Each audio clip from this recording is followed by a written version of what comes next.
Hola y bienvenida, yo soy Paola Elízaga y este es el episodio número 135 de Negocios entre Pañales.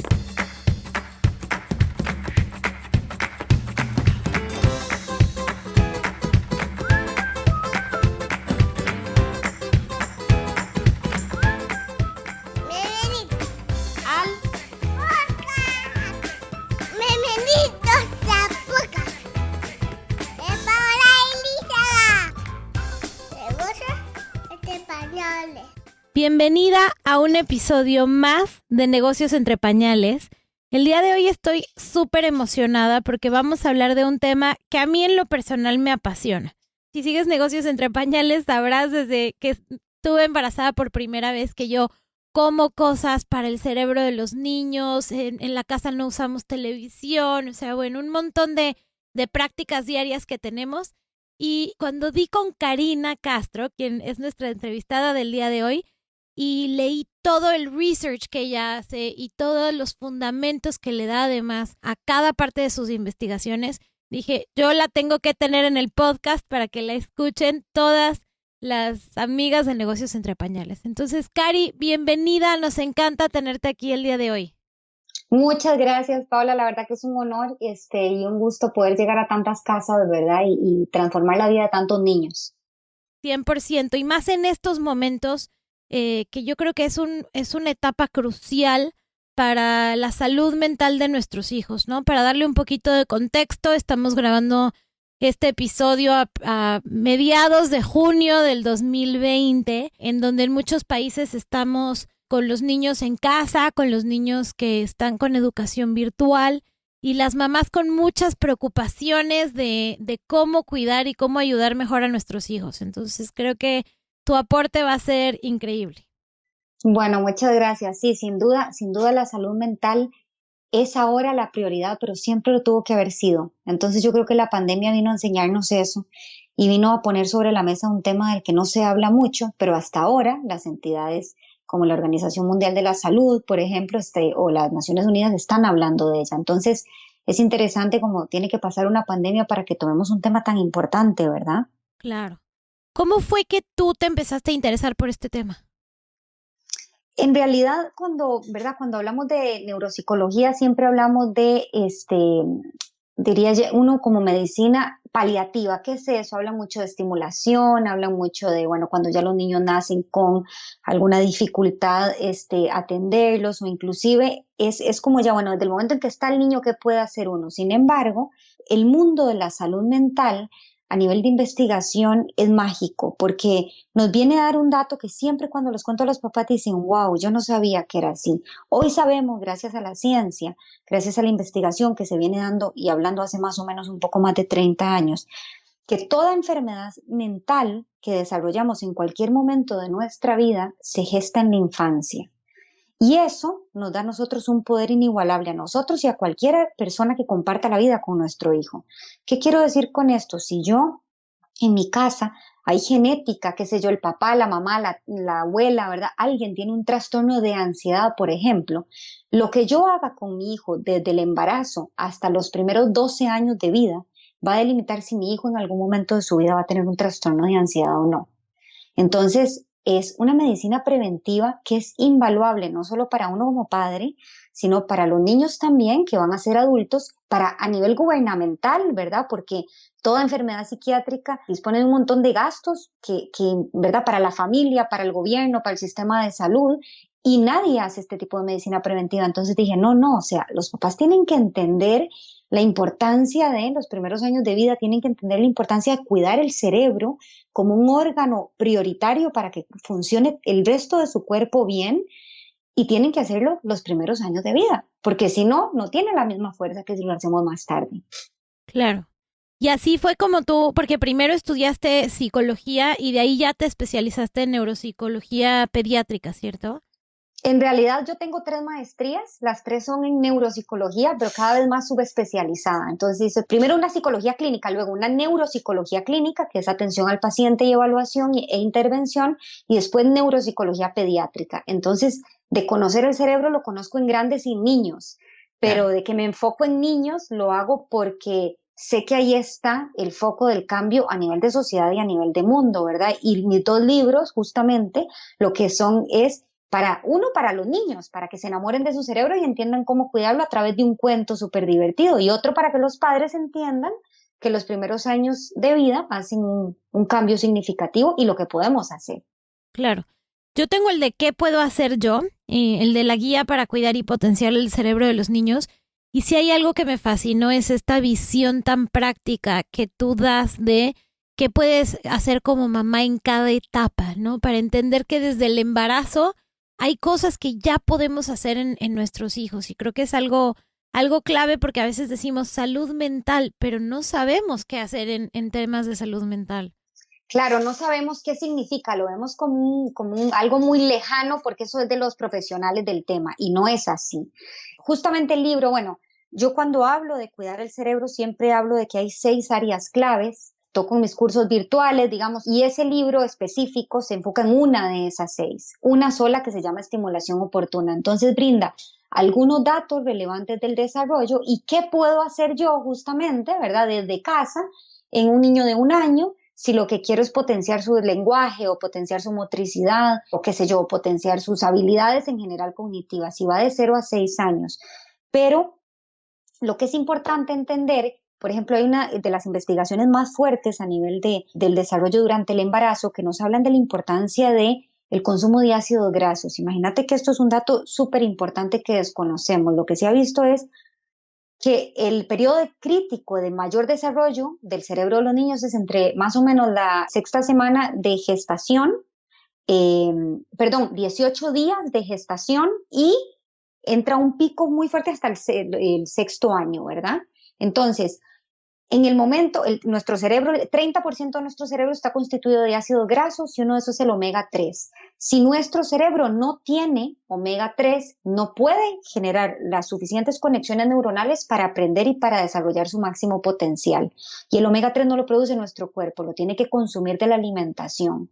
Entonces, lo que se ha visto es que los niños, que las madres durante el embarazo consumen ácidos grasos omega 3, los niños tienen coeficientes intelectuales más altos, tienen más grosor en su cerebro y tienen más neuronas. O sea que le estamos permitiendo a ese cerebro desarrollar su máximo potencial. Y el omega 3 lo podemos consumir desde el salmón, o sea, todos los pescados de agua fría, pero si eso es muy costoso, hoy sabemos que lo podemos consumir del huevo y de la leche que vengan de animales que hayan comido únicamente pasto, no estos que, ¿verdad?, están sobrealimentados. También lo podemos consumir de nueces o almendras, de aceite de oliva y del aguacate o la palta. Entonces, si sabemos que desde el embarazo con la alimentación ya podemos hacer un cambio significativo en ese cerebro, entonces uno cambia, ¿verdad?, un poco la perspectiva. Y si sabemos que en la lactancia se puede transmitir ese omega 3, lo cambia también. Y esa es una de las 6 áreas Claro. para cuidar y potenciar ese cerebro. Y con omega 3 lo que se ha visto es que los niños que crecen con carencia de omega 3 son niños que tienen más vulnerabilidad a trastornos de ansiedad, a depresión, son niños más agresivos, más irritables y con más pataletas. Wow. Y eso es bien importante, Cari, porque creo que nosotras, nuestra generación, crecimos en una etapa de una guerra contra las grasas, ¿no? En donde Claro. todo era fat free, fat free, fat free, y no entendimos que habían grasas buenas, entre comillas, y grasas malas, porque los omega 6 tienen un impacto directo en los omega 3, o sea, casi que los cancelan a nivel de lo que le estamos aportando a los niños. Bueno, sí, eso es otra rama muy interesante de la neurociencia, que efectivamente hay investigaciones donde se ve que con solo consumir 4 días de comida chatarra, diría yo, ¿verdad? Comida alta en azúcar y alta en grasas saturadas, con solo 4 días cambia una estructura de nuestro cerebro que se llama el hipocampo, y es el encargado de que podamos almacenar memoria. Y cuando tenemos memoria tenemos aprendizaje, porque el aprendizaje se construye a través de las memorias. Se altera esta estructura, se hace más pequeña y altera la cantidad de neuronas solo con 4 días. Entonces, en una dieta como la que nosotros consumimos o como la que estamos acostumbrados a comer en este lado del mundo, digamos, lo que estamos haciendo es reprogramando nuestro cerebro y cambiándolo internamente. Y nosotros adultos, imaginemos lo que pasa en un cerebro en desarrollo, ¿verdad? Le estamos cometiendo, o sea, estamos afectando su desarrollo sin considerar que lo estamos haciendo, ¿verdad? Porque bueno, es solo un confitito, es solo un chocolatito, está bien.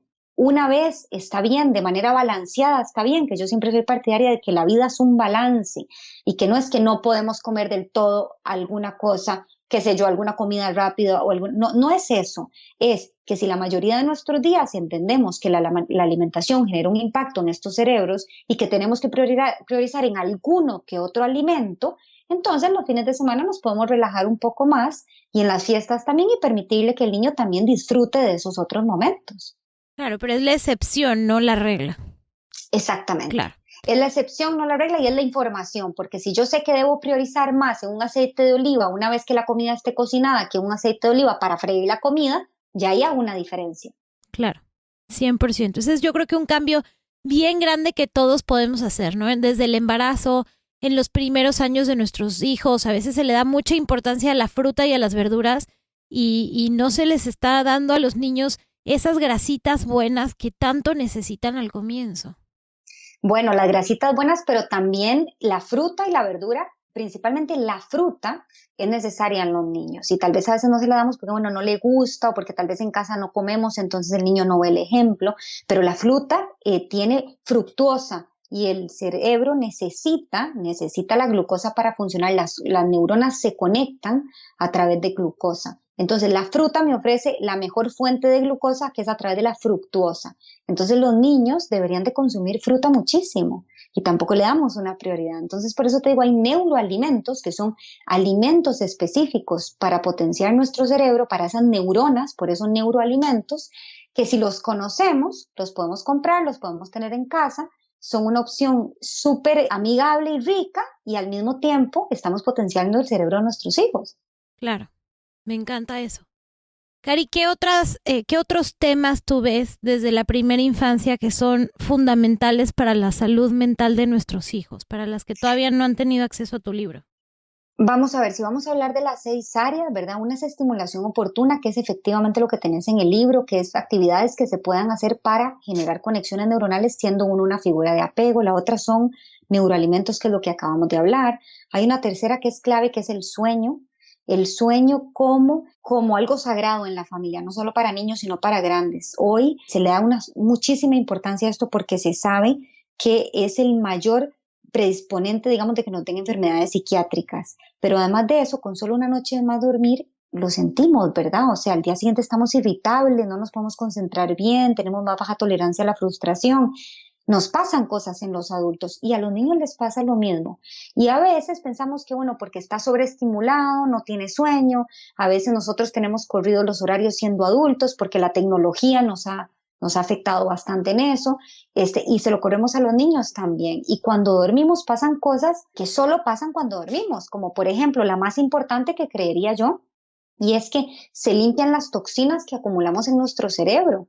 A lo largo del día nosotros acumulamos muchas toxinas, toxinas del estrés que todos los días todos vivimos, toxinas de la alimentación, los preservantes y conservantes que tengan los alimentos que consumimos generan cortisol en el cerebro, toxinas de la contaminación ambiental, todo eso son toxinas. Y en la noche aparece como una especie de Pac-Man, digo yo, no sé si te acuerdas de Pac-Man. Sí. Bueno, y se come todas esas toxinas y deja un cerebro limpio y fuerte para el día siguiente. Entonces, es fundamental que nuestro cerebro esté constantemente reactualizándose como si fuera una computadora, digamos, en la noche. Y además que cuando dormimos aprendemos, cuando dormimos se consolida lo que vivimos en el día. Entonces, un niño que esté en un momento crítico de desarrollo, por ejemplo, no sé, a los 2 años, que es un momento crítico del lenguaje, si yo aprendo 3 palabras hoy y no duermo bien, al día siguiente no voy a poder aprender otras 3, porque Claro. no voy a tener recuerdo del anterior. Entonces, es importante. Y en cuanto al sueño, ¿verdad? Fundamental tampoco ponerse a hacer estos adiestramientos que de pronto ahora están de moda, donde se deja a los chiquitos llorar, donde, bueno, entonces es importante, bueno, todos a la cama y todos lloremos y que el chiquito se duerma solo en el cuarto. Es importante, esta es la cuarta razón para cuidar el cerebro y es el estrés, ¿verdad? Que cuando los niños lloran producen estrés y hoy sabemos, y está sumamente fundamentado, que el estrés en los niños produce cortisol, y el cortisol en niveles tóxicos causa muerte neuronal.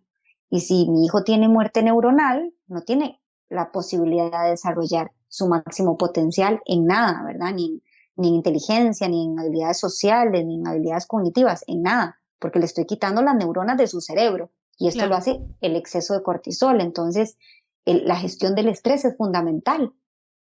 Qué importante esto que dices, porque se podría interpretar como que, bueno, el sueño es importantísimo, entonces ni modo, lo dejo llorar una semana para que duerma, pero no. O sea, es importantísimo el sueño, pero con paciencia, creando buenos hábitos, creando rutinas, sabiendo que es algo que tienen que aprender, no a costa de lo que sea. Exactamente, que eso es algo que nos ha vendido mucho las redes sociales y que si uno está en desconocimiento le suena interesante. Bueno, lo dejaré llorar 3 días y al tercer día se acostumbrará. No, no se acostumbra. El niño se da cuenta que ante un llanto no va a tener una respuesta y se da por vencido, pero eso genera estrés en su cerebro y eso genera cortisol. Entonces, ¿qué es importante? Si yo quedo embarazada, conocer un poco de hábitos del sueño, qué es lo importante y qué tengo que hacer desde el momento en que mi hijo llega a la casa, cuáles son rutinas saludables, como por ejemplo, que hoy sabemos que exponer al niño en la mañana al sol hace que su ritmo circadiano, que es la parte del cerebro que nos dice cuándo es de día, cuándo es de noche, se regularice porque nacen con el ritmo circadiano alterado, digamos. Ir bajando las luces en la noche, no exponerlos a tecnología antes de irse a dormir, leer un cuento, ponerse las pijamas o bañarlos, a los más pequeños bañarlos, masajearlos, qué sé yo, darles la leche y después llevarlos a dormir. O sea, rutinas, hábitos que sean saludables. Por eso digo, es una prioridad para toda la familia.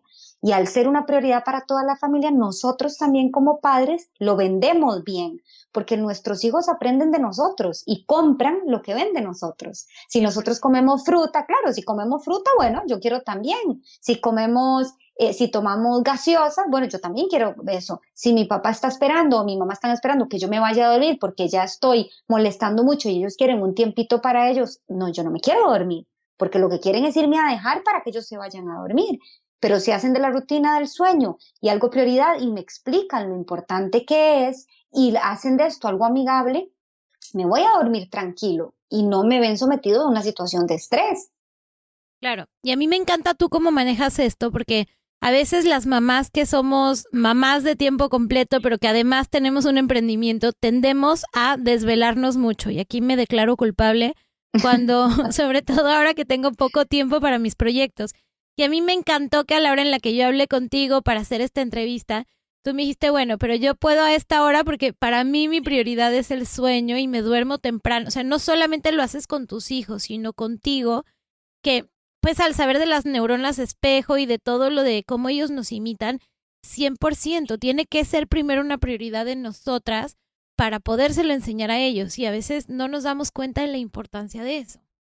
No nos damos cuenta, exactamente, no nos damos cuenta y a veces con conductas verbales y no verbales los transmitimos. En mi casa, si bien tenemos súper claros, digamos, cuáles son las áreas para cuidar nuestro cerebro, toda la familia, y nos leemos el libro Coco y Momo todas las noches, y verdad, tratamos como de tener eso. Yo intento ser el ejemplo y a veces vos decís, bueno, sí, tenemos emprendimientos, pero por ejemplo, a veces mamá necesita hacer ejercicio porque el ejercicio le hace bien a mamá, porque cuando mamá hace ejercicio se relaja, porque puede estar mejor con ustedes, porque tengo mejor humor, pero además porque a mí me hace bien. Entonces, hay momentos donde yo digo, bueno, yo ahora voy a hacer ejercicio y ustedes elijan lo que quieren hacer. Tengo una niña de 2 años, ¿verdad? Y uno de 4, que tal vez la de 2 no entiende muy bien, pero bueno, yo priorizo y ellos reciben el ejemplo. Entonces a veces ellos me dicen, bueno, mamá, es que yo voy a hacer ejercicio porque a mí me hace bien. Claro que te hace bien. Ahora tiene 4 años, pero cuando sea un adolescente, esto lo voy a agradecer porque un adolescente que se involucra en temas de actividad física es más difícil que se involucre en alcohol y otras cosas de una forma tan intensa, ¿verdad? Como lo que estamos viendo ahora. O un adolescente que entiende la importancia de irse a dormir temprano, ahora que todo se está tan tarde, bueno, ahora con el coronavirus no, pero ahora que la adolescencia es tan fuerte en general, va a entender la importancia de eso. Mi hijo a esta edad me dice, estoy cansado, de 4 años me dice, estoy cansado, mamá, yo creo que estoy un poco, estoy así porque me tengo sueño, cuando está un poco incómodo, irritable, y está aprendiendo a identificar sus necesidades, y eso se da a través de las neuronas de espejo, a través del ejemplo, de lo que Claro. él ve en nosotros. Y clave hablarles de eso, ¿no? Yo a veces, no sé, hacía muchas cosas con Martina, pero no se lo comunicaba. Y a raíz de que leí tu libro y la importancia de explicarles a ellos cómo funciona el cerebro, por ejemplo, ya no le digo, no, el azúcar es mala. Ya le expliqué qué es lo que hace en su cerebro y por qué a mamá no le gusta que ella esté comiendo cosas con azúcar. Y el lunes va a ser su cumpleaños y me dijo, mami, existe algún azúcar que no sea tan mala para mi cerebro con la que podamos hacer un pastel para mi cumpleaños? Y cuando me dijo eso, yo dije, qué linda que de verdad ya lo vio, no nada más como que lo que a mamá no le gusta, sino algo que en ella tiene un efecto y sí entienden. Es genial, los niños entienden todo y a pesar de que lo entiendan, lo siguen haciendo y eso está bien. O sea, mi hijo es exactamente lo mismo, él sabe que aquí le decimos comida chatarra, ¿verdad? Entonces o porquería, le digo yo. Entonces él sabe que eso no le hace bien, él sabe que no. Entonces a veces me dice, mamá, hoy tengo ganas de comer porquería. Yo le digo, buenísimo, comamos todos porquería porque es domingo y porque queremos hacerlo. Pero después él me dice, bueno, no, hoy vamos a comer bien. O sea, él identifica que es comida que no le hace bien, pero que es rica y está todo bien que sea rica y que la disfrute. No pasa nada. Lo importante es que él entienda que la mayor cantidad del tiempo no lo tiene que hacer. Entonces, Exactamente. la comida es un ejemplo. Las pantallas es otra de las áreas para cuidar el cerebro, que es clave, que tenemos muy poca información, pero que la realidad es que cada vez los exponemos más sin tener noción del mal y el daño que le está haciendo a los cerebros. Yo con mi hijo, así como estamos viviendo en el mundo de las pantallas, no me puedo pelear con las pantallas. Entonces lo que le estoy tratando de hacer es enseñarle a que le encantan, pero le encantan porque él no tiene mucho control, porque secuestran su atención. Entonces, por ejemplo, ahora, ¿verdad? Que adquirimos una rutina más donde a veces mamita tiene que trabajar, Catalina duerme y él puede ver lo que yo le pongo opciones de lo que puede ver, entonces yo delimito el tiempo, yo le doy las opciones de lo que puede ver, analizando yo un poco qué es, si le va a enseñar algo o si va a ser contenido vacío. Y hay momentos donde de pronto, hay días que está cansado y me dice, uy, mamá, es que cuando veo mucho me da como un dolor de cabeza. Lo identifica, se da cuenta que el estar sentado por una hora viendo una pantalla sin movilizarse no es lo que el cerebro de los niños necesita. Disfruta las pantallas, le permito que lo haga, pero entiende que después de un rato no se siente tan bien y eso es autocontrol, es tener una autoconciencia de mi cuerpo, es poder parar cuando necesito parar. Es lo que nosotros adultos no estamos pudiendo hacer con la tecnología. Claro. En- Y el hacerlos consciente de todo eso desde pequeños tiene un impacto, ¿no? A largo plazo. Por supuesto que tiene un impacto, porque imagínate que Santiago en estos momentos, que tiene 4 años, yo siempre hablo de que hay tres cerebros, uno es el primitivo, que es, imaginémonos como un cono de helado, ¿verdad? Como tres copos de helado y la base de ese copo es el que se desarrolla los primeros 2 años de vida y tiene que ver con más necesidad de sobrevivencia, como comer, dormir, temperatura corporal, dolor, pero después a los 2 años toma control el segundo copo de helado, que es el que yo digo que es el emocional, el cerebro emocional, que tiene que ver con reconocer mis emociones, reconocer mis sentimientos, confiar en las otras personas, confiar en mí mismo, es sentirme capaz, motivaciones, todo eso. Él está en este momento. Entonces, si este segundo copo de helado, si esta parte del cerebro no se desarrolla bien, la tercera que viene ahora no va a tener una base sólida para continuar su desarrollo.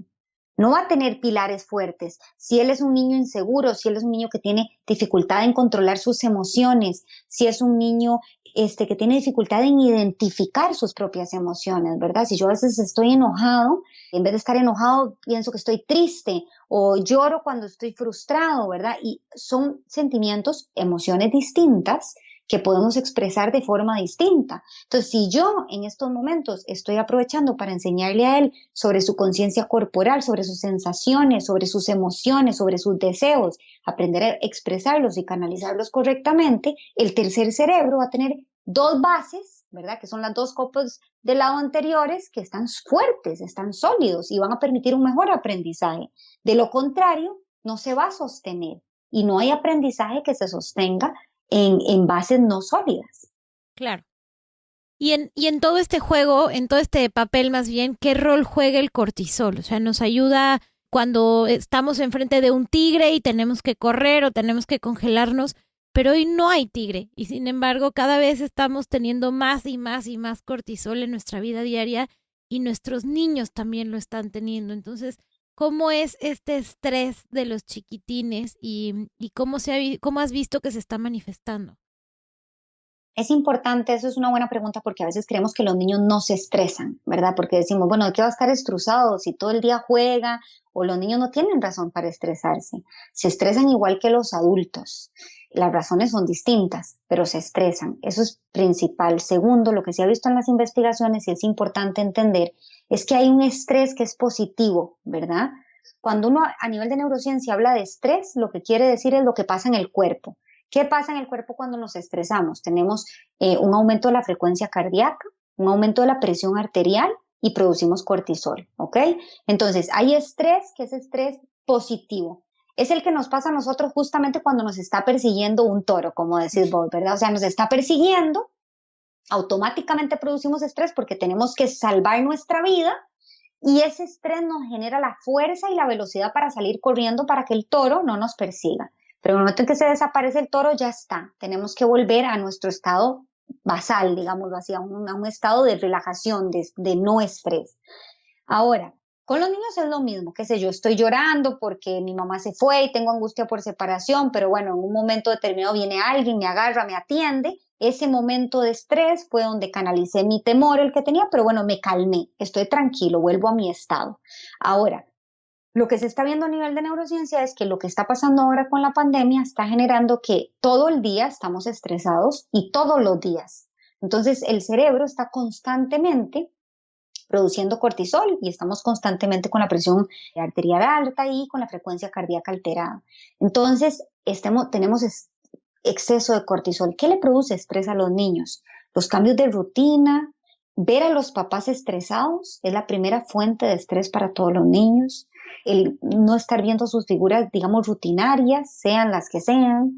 El no poder jugar genera estrés, el exceso de actividades que no permitan movimiento, o sea, el exceso de actividades sentados, en este caso los niños más grandes enfrente de una pantalla, y el no cuidar su cerebro, porque si no duermo bien, al día siguiente voy a estar un poco más estresado porque voy a canalizar peor mis emociones, la falta de actividad física, todo eso genera estrés. O sea, todo lo Entonces, que se ha vuelto el colegio virtual, básicamente. exactamente, exactamente.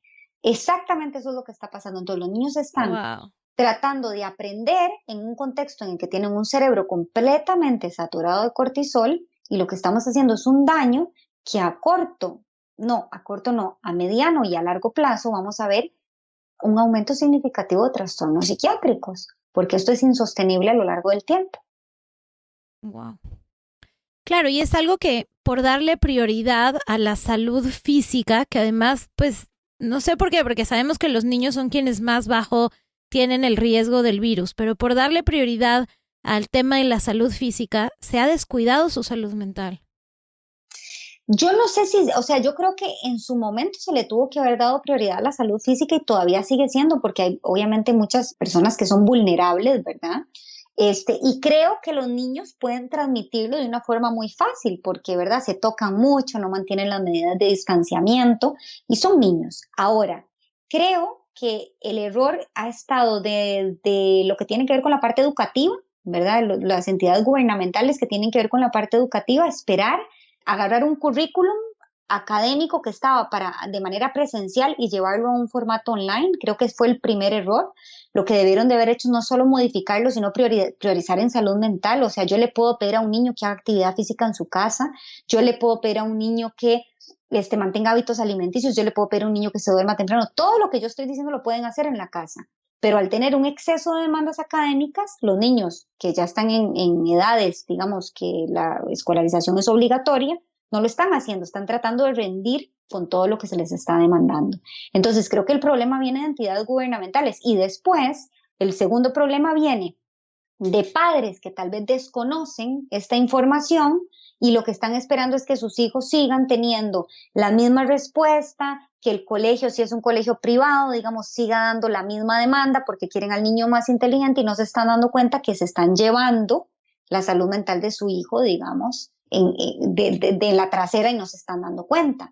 Y el otro error que se está dando es en los niños menores de 6 años, o de 5 años que no tienen una escolaridad obligatoria, que iban a una guardería o a un kinder justamente para que los cuidaran, porque los padres tenían que trabajar o porque los padres creían que tenían que socializar, dos cosas que no son necesarias, comprobado por la ciencia, ¿verdad? La parte de socializar. Y lo que están tratando de hacer es mantener unas actividades de supuesta estimulación que hacían en el kinder en la casa, lo cual no tiene sentido porque los niños a los 5 años lo que tienen que hacer es jugar, se pueden incorporar en las actividades de la casa, pueden ser partícipes del día a día, tienen que moverse, tienen que habilitar espacio para que salten en el sofá, salten en la cama. Todas esas cosas son salud mental para estos niños, pero estamos tratando de llevar la guardería a la casa. Claro. Entonces, No, y hemos visto niños de año y medio que les están poniendo clases de Zoom, que yo digo, ¿cómo puede ser cuando los niños a esa edad son naturalmente curiosos? Un bebecito de esa edad va a estar entretenido en su casa sin necesidad de una pantalla. no solo eso, que no se sostienen en una pantalla, no se sostienen porque no les es atractivo, porque los niños a estas edades, sus cerebros, lo que andan buscando es sincronía, son neuronas espejo, es imitar, es observar, los movimientos, las conversaciones, los tonos, todo lo que el Zoom no permite, ¿verdad? Es experimentar, es tocar, es utilizar sus sentidos. Entonces, ¿qué hubiera sido lo que, digamos, lo idóneo? Que en el momento en que pase esto, las guarderías digan, bueno, ok, perfecto, vamos a agarrar y le vamos a dar opciones a los padres que entiendan que poniendo al niño a cortar algo o a partir pan o a hacer la cama, están aprendiendo muchas más cosas que sentándose a hacer una actividad de motricidad fina. Entonces, información desde estos centros educativos a los padres y darles herramientas a los padres para hacer, que impliquen cuidar el cerebro desde todas las áreas, dentro de ellas la estimulación oportuna, que es lo que estamos hablando. Y los más grandes, obviamente, cambiar todo el formato, el currículum académico, porque no está teniendo sentido lo que están haciendo ahora. Están tratando de agarrar clases presenciales y hacerlas online, cuando la realidad es que el formato de aprendizaje online es completamente distinto al presencial en general. O sea, si uno hace un curso online, es completamente distinto que si se sienta con una profesora frente a frente con 50 alumnos más en un Zoom. 100%. Entonces, más bien debió haber pasado que dijeran, bueno, vacaciones, quédense con los papás y en casa pueden hacer muchísimas actividades que, si bien se pierde este estrés colectivo porque, ay, mi hijo va a perder un año y va a reprobar y no es lo importante cuando estamos en medio de una situación de tanto cambio.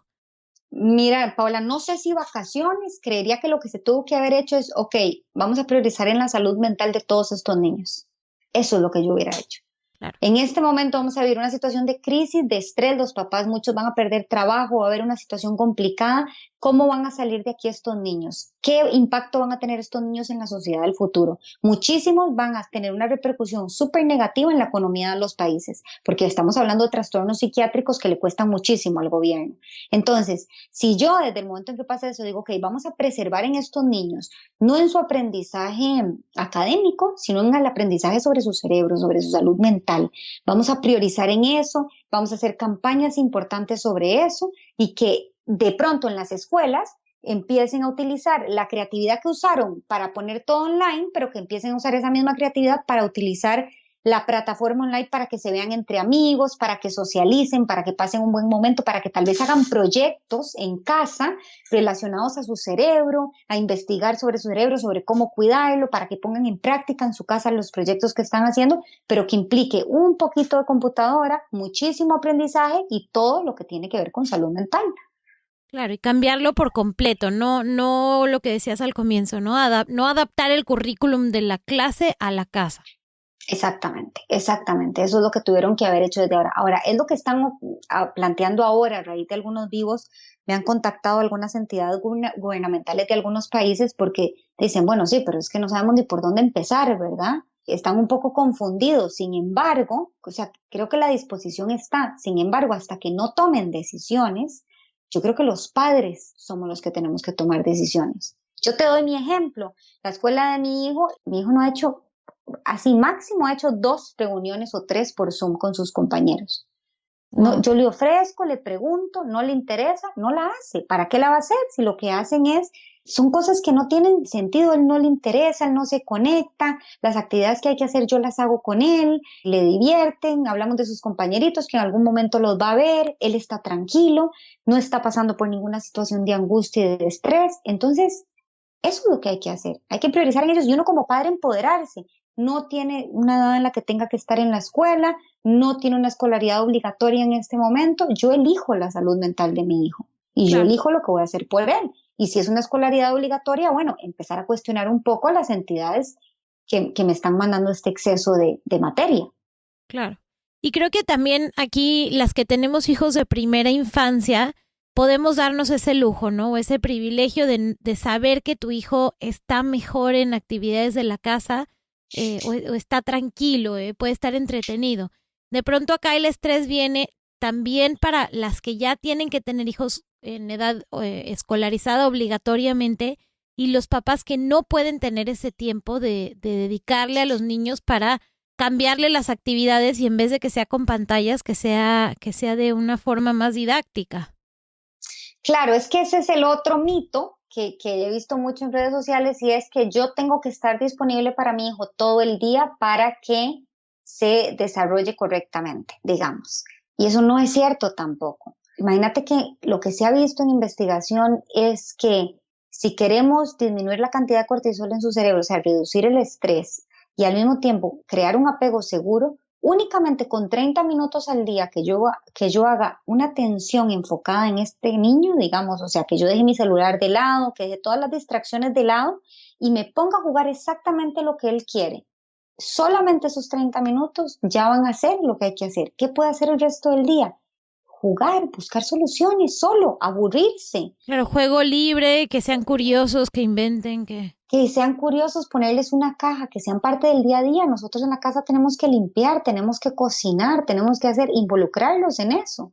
O sea, en este tiempo que hemos estado aquí, mi hijo, él hace su cama, hay tiempo para que mi hija de 2 años se vista, dura a veces 45 minutos vistiéndose y bueno, segura, mientras está haciendo eso, mamá está trabajando, haciendo otra cosa. O sea, han sido momentos, digamos, donde ellos han aprendido más de lo que tal vez en el corre-corre de antes de la pandemia estábamos en el día a día y entender lo valioso de eso y entender clave que el cerebro es plástico, que la neuroplasticidad que tienen los niños los primeros años de vida son clave para entender que si hoy no está aprendiéndose los colores a los 4 años, dentro de un tiempo, cuando él entre y se los empiecen a enseñar en la escuela, los va a aprender, porque su cerebro va a ir sin cortisol, va a ir sin problemas mentales, digamos, sin trastornos psiquiátricos para ir a aprender feliz lo que tenga que aprender. Pero si el cerebro va saturado, lleno de estrés de todo lo que ha vivido acá, no va a ir a aprender nada. claro. A mí, en verdad que agradezco el haberme preparado porque tanto mi pediatra como el primer colegio de Martina era un jardín Waldorf, me transmitieron toda esta tranquilidad, ¿no? Una crianza sin prisas, el no te preocupes, el todo va a llegar a su momento.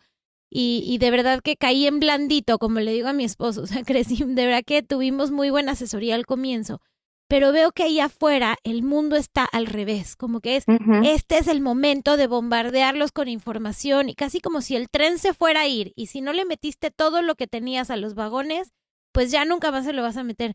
Entonces me encanta que Justamente. hables de este tema porque no es un tren que se te va, es más bien, o sea, esperar ayuda, esperar tiene un beneficio. Mira, no es solo eso, sino que, bueno, esto de que el tren que se va es porque en algún momento, en algunas investigaciones que se hicieron de estimulación, supuestamente, ¿verdad? Se veían que los niños tenían coeficientes intelectuales más altos y entonces los sesgaron y decidieron, agarraron un sesgo de esa investigación y entonces decidieron que, bueno, si los primeros años de vida es cuando más neuronas hay, más conexiones hay que meterles todo porque después se acaba. Hoy sabemos que el cerebro se termina de construir a los 25 años. Sabemos además que es plástico y sabemos que si yo expongo a un niño a exceso de estímulos antes de que su cerebro esté preparado, le produzco estrés. Entonces es todo lo contrario, es justamente respetar el proceso de desarrollo del niño, es no exponer a un niño a letras y a números, qué sé yo, aprender a leer a los 2 años, si ni siquiera tiene el tercer cerebro que tiene que ver con la lectoescritura en proceso de desarrollo. Está ahí, está esperando que los otros dos se desarrollen como tienen que ser para que sean las bases fuertes. Entonces viene todo lo que es el método que el Baby Einstein y que los otros métodos y todo el mundo quiere a sus hijos superdotados y no se están dando cuenta que al contrario de ser superdotados, estamos exponiéndolos a situaciones que no les van a hacer bien, que van a generar cortisol. Entonces, ¿qué es prioritario en la pandemia? Que nuestros hijos estén felices, que tengan salud mental, que puedan salir de casa sin temor, que puedan dormir bien, que tengan habilidades sociales, herramientas emocionales y que cuando todo esto pase, cuando empecemos a incorporarnos, sean niños que tengan la suficiente resiliencia para afrontar la adversidad que se presente afuera. ¿Cuáles son las adversidades? No voy a ir a la escuela que conocí antes. Va a ser diferente, voy a tener que mantener alguna distancia. No voy a ir a jugar los juegos que jugaba antes, porque seguramente me van a cambiar esos juegos. Y tal vez dividan a los niños para que vayan, qué sé yo, los lunes uno, los martes otro, los miércoles otro. Tal vez no voy a ir a ver al amiguito que siempre veía. Y todo eso van a ser situaciones de estrés para los niños, que van a implicar resiliencia. Y si mi hijo todo este tiempo ha estado estresado y yo le he estado exponiendo un montón de cosas y tras de todo ahora lo voy a exponer a esto, ¿en qué momento su cerebro va a reestructurarse de una forma sana? Claro. Cari, ¿qué opinas tú de la postura que están tomando muchas mamás de optar mejor por hacer homeschooling ya a largo plazo, por evitar que los niños regresen a estas situaciones distintas de estrés, de mascarillas, porque sé que hay varias, y yo incluyéndome, que hemos dicho, bueno, si la educación va a ser ahora solamente con pantallas, sin socialización, empiezas ya pues a considerar otros puntos de vista. Me encantaría escuchar el tuyo. Mira, yo creo que depende de la edad del niño y la necesidad de la familia. Yo creo que eso es muy relativo. Si, por ejemplo, mamá y papá trabajan y no tenemos a dónde llevar al niño, o sea, el niño tiene que ir, ¿verdad? En ese caso, yo lo que le recomiendo a los padres es que se empoderen, entiendan la decisión que están tomando y que traten de transmitir la mayor cantidad de calma posible al niño, porque de eso se va a transmitir, digamos, lo que ellos hacen. Por otro lado, si estamos hablando de familias que tienen algún pariente que está en riesgo y que por esa razón el niño no puede ir, es importante conversar independientemente de la edad que tenga, porque a veces podemos elegir que no vaya porque si vuelve el abuelo, qué sé yo, es una persona de riesgo. Ahí hay que hablar ahora. ¿Qué opino yo de que adquieran una modalidad online? Creo que es lo que la mayoría de personas va a hacer hasta que no salga una vacuna. La mayoría de personas que estamos temerosas, digamos, de lo que está pasando y que también tiene mucho que ver con las necesidades de los niños. No le podemos hacer esto a un adolescente, ¿verdad? Entonces es una pregunta que es distinta para un niño adolescente, es distinta para un niño que está en la preadolescencia y es distinta para un niño que está en la primera infancia.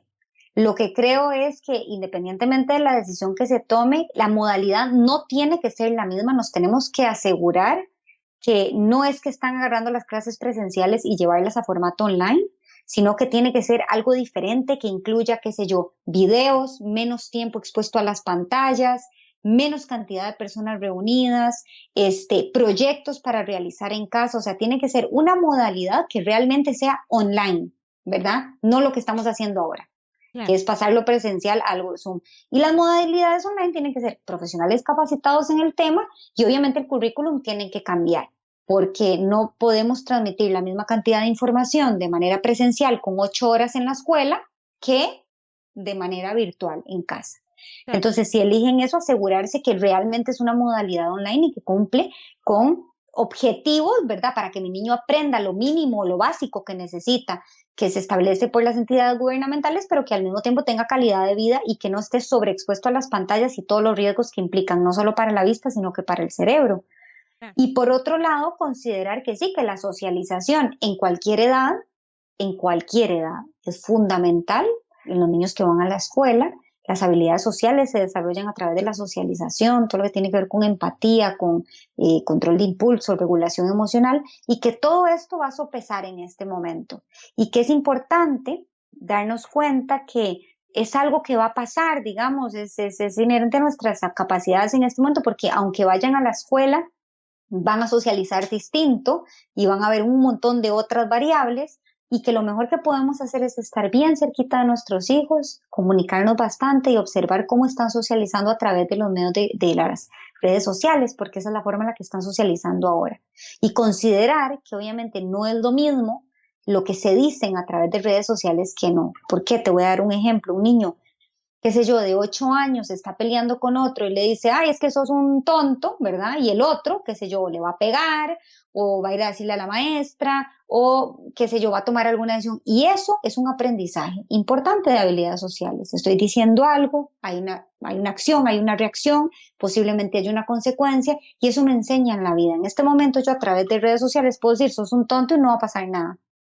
Claro. Y eso es un aprendizaje también, positivo o negativo, se aprende algo. Entonces, tenemos que estar muy cerquita de nuestros hijos porque las habilidades sociales que se están dando a través de las redes sociales van a generar un impacto en ellos. Entonces, si elegimos modalidad online, muy cerquita. Y si no están teniendo redes sociales, porque estamos hablando de edades más pequeños, intentar dentro de lo que se pueda tener un núcleo, que es lo que se está viendo ahora en algunos países, que dicen, bueno, tener un núcleo, ampliar un poco el círculo, donde los niños por lo menos puedan socializar con algunos niños de su edad, ¿verdad? Que eso es importante. Y un vecinito, alguien que sepas que también ha estado en cuarentena, que están muy cerquita de tu círculo, pero que puedan ellos interactuar como niños, porque no es lo mismo con un adulto, ¿no?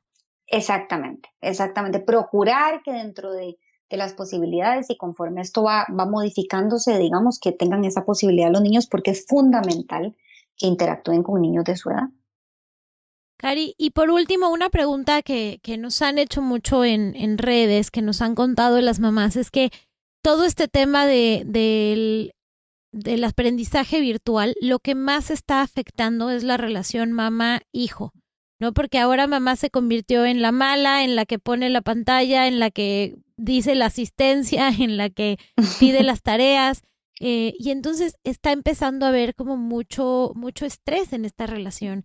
Sobre todo la mamá ahora, bueno, si trabaja, pues está presionada porque no tiene tiempo para estar persiguiendo al niño, porque también la mamá se le triplicó la carga de trabajo ahora, porque los periodos de concentración no son iguales. Entonces, en estos casos, creo que la prioridad, ¿tú qué dirías que es? Soltar la parte del colegio si no está ayudando esa relación, ¿no? Completamente. O sea, desde el principio soltar, porque nosotros somos mamás, no somos docentes. No solo no estudiamos para hacerlo, y si estudiamos, tendremos a nuestros alumnos en este momento. Entonces nosotros en este momento tenemos que cumplir una función de madre, que es una madre la que da protección, la que da seguridad, la que da contención ante lo que está pasando. O sea, estamos en un lugar seguro, la casa es un lugar tranquilo, es un seguro, no es un lugar de estrés, y aquí es donde estamos. Ahora, para eso están las docentes. Si el niño está expuesto a, qué sé yo, una reunión de Zoom y está perdiendo su atención, ve para otro lado, no quiere hacer la tarea, ya los docentes y los centros educativos tendrán que ver qué van a hacer con esos niños, porque estoy segura que no es el único niño, estoy segura que son todos.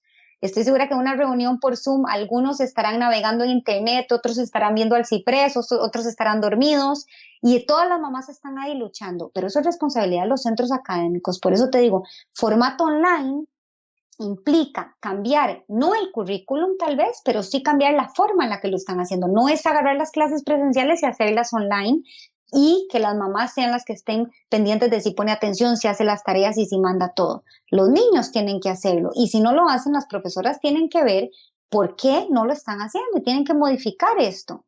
Entonces, dejarlo, soltarlo, porque estoy segura que ningún niño en este año van a decir, no, es que reprobó, o este año no cumplió con los requisitos para pasar. No va a pasar, porque todos los niños están en lo mismo. Creemos que en nuestra casa es la excepción y no es así. No va a pasar. El currículum académico tiene que modificar, las entidades gubernamentales se tienen que estar dando cuenta que estamos ante una situación, una crisis, digamos, una emergencia sanitaria a nivel mundial, y que ante una emergencia sanitaria a nivel mundial tenemos que priorizar en algunas cosas y bajar otras, porque no podemos continuar con los mismos estándares que antes. Entonces, mi mejor consejo es hablar con el niño, decirle, vea, gordo, no se puede así. Mamá tiene que trabajar, su responsabilidad es estudiar. Conéctese usted cuando se tenga que conectar. Si quiere estar atento, esté. Si no, no. Si le ponen tareas, si la quiere llevar, si no la quiere llevar, no la lleve. Hable con su profesora, solucione. Usted. Y si necesita algo de mí, viene y me pide, mi amor, aquí estoy yo. Y escribirle un correo a la profesora y decirle, está pasando esto y esto y esto, y por salud mental mía y de mi hijo, yo no voy a estar intermediando, así que agradecería, digamos, que tomen esto en consideración. Me encanta, Cari. En verdad que transmites muchísima paz. Gracias por tus palabras. Gracias por este empujoncito a que esperar está bien. No pasa nada si esperamos, al revés. Estamos estamos haciendo lo mejor por nuestros hijos. Y bueno, nada más para cerrar, tienes 3 cursos online, que es El cerebro de los niños y la tecnología, Criando conciencia y Cómo cuidar para potenciar el cerebro de los niños. Esos los pueden encontrar en su perfil, que les vamos a dejar aquí abajo el link de Instagram y su website para que lo encuentren. Y también 2 libros en Amazon, que es ¿Qué puedo hacer yo? Guía para entender, cuidar y potenciar el cerebro de los niños. Y Coco y Mumu, Big Brain Adventure, que ese es un libro, es un cuentito para los niños, ¿verdad?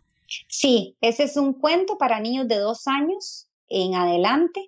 Es un cuento pues, divertido para niños donde Coco y Momo van por diferentes planetas y cada planeta representa de las cosas que estamos viviendo más ahora en la sociedad, ¿verdad? Como lo que tiene que ver con las pantallas o la alimentación, y llegan a un planeta que es el cerebro, y el cerebro les explica por qué es importante cuidarlo y cómo lo pueden cuidar. Entonces es una forma de enamorar a los niños de su propio cerebro y de empoderarlos para que lo cuiden. Me encanta. Y como tarea para todas nosotras, soltar y pensar que en este momento la única prioridad es nuestra salud mental.